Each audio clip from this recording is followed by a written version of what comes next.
Le livre saint,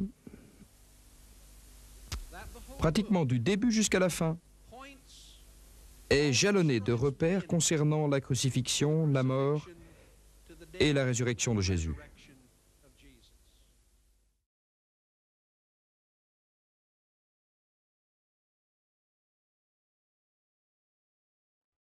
Alors Judas, qui l'avait livré, voyant qu'il était condamné, ayant du remords, reporta les 30 pièces d'argent aux principaux sacrificateurs et aux anciens, disant : J'ai péché en livrant le sang innocent. Mais ils dirent : Que nous importe, tu y aviseras. Et ayant jeté l'argent dans le temple, il se retira, et s'en étant allé, il se pendit. Mais les principaux sacrificateurs, ayant pris les pièces d'argent, dirent : Il n'est pas permis de les mettre dans le trésor sacré, puisque c'est le prix du sang. Et, ayant tenu conseil, ils achetèrent avec cet argent le champ du potier pour la sépulture des étrangers. C'est pourquoi ce champ-là a été appelé champ de sang, jusqu'à aujourd'hui. Alors fut accompli ce qui avait été dit par Jérémie le prophète, disant : Et ils ont pris les 30 pièces d'argent, le prix de celui qui a été évalué, lequel ceux d'entre les fils d'Israël ont évalué, et ils les ont donnés pour le champ du potier, comme le Seigneur m'avait ordonné.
Livre du prophète Zacharie, chapitre 11. Liban, ouvre tes portes, et que le feu dévore tes cèdres. Hurle, cyprès, car le cèdre est tombé, les nobles sont dévastés. Hurlez, chêne de Basan, car la forêt inaccessible est abattue. Une voix du hurlement des bergers, car leur magnificence est dévastée. Une voix du rugissement des jeunes lions, car l'orgueil du Jourdain est dévasté. Ainsi dit l'Éternel mon Dieu, paie le troupeau de la tuerie, que leurs possesseurs tuent sans passer pour coupables, et dont les vendeurs disent : Béni soit l'Éternel, je me suis enrichi, et leurs bergers ne les épargnent pas. Car je n'épargnerai plus les habitants du pays, dit l'Éternel. Et voici, je ferai tomber les hommes dans les mains l'un de l'autre, et dans la main de son roi, et ils écraseront le pays, et je ne délivrerai pas de leurs mains. Et je me mis à paître le troupeau de la tuerie, voir même les pauvres du troupeau. Et je pris 2 bâtons, je nommai l'un Beauté, et je nommai l'autre Lien, et je me mis à paître le troupeau. Et je détruisis 3 des bergers en 1 mois, et mon âme fut ennuyée d'eux, et leur âme aussi se dégoûta de moi. Et je dis : Je ne vous paîtrai pas, que ce qui meurt, meure, et que ce qui périt, périsse, et quant à ce qui reste, qu'ils se dévorent l'un l'autre.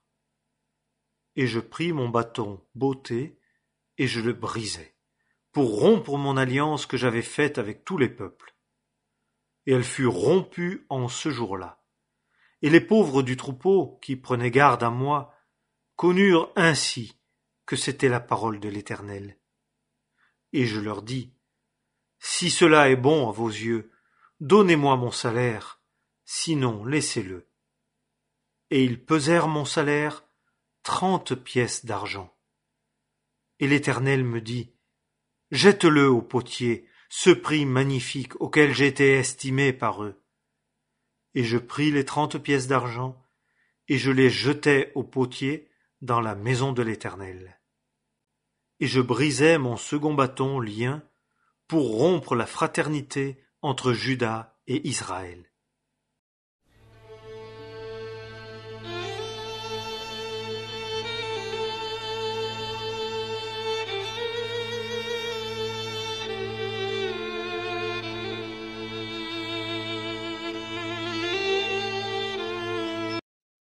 Celui-ci donc s'était acquis un champ avec le salaire de l'iniquité, et étant tombé la tête en avant, s'est crevé par le milieu, et toutes ses entrailles ont été répandues. Et ceci a été connu de tous les habitants de Jérusalem, de sorte que ce champ-là est appelé dans leur propre dialecte Haseldama, c'est-à-dire champ de sang.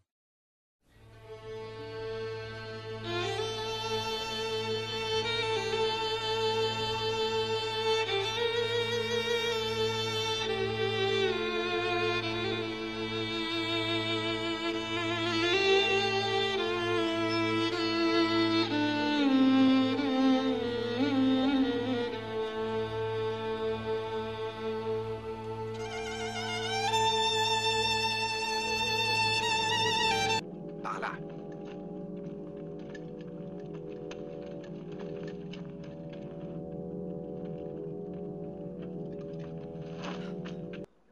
Emmenez-le!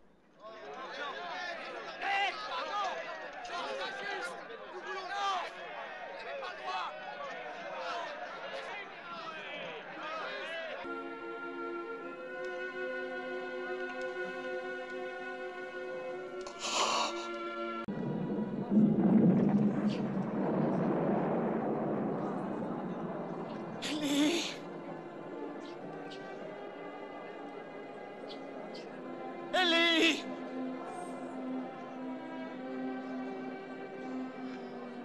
Lama sabachthani. Le mensonge s'en est allé, le mensonge a disparu!